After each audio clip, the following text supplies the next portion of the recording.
Hello and welcome back to Tea in the Deep Blue Sea Great British Marine Life series.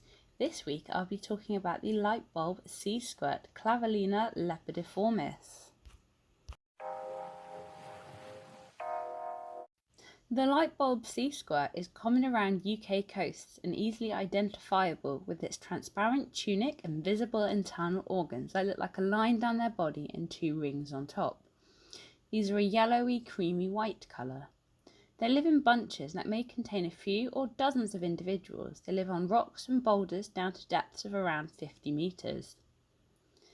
They begin their life as a tadpole-like larvae, where they will then find a spot to settle and then digest their tail, brain and spine-like structure called a notochord before metamorphosing into adults. Adults have a barrel-shaped body with two holes at the top, each being a siphon, one to push water out and one for taking water in.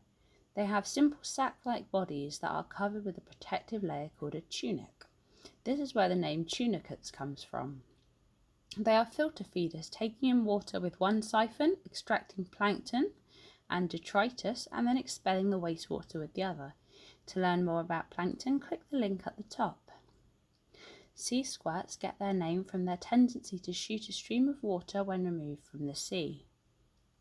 The light bulb sea squirt has not yet been assessed for the IUCN Red List.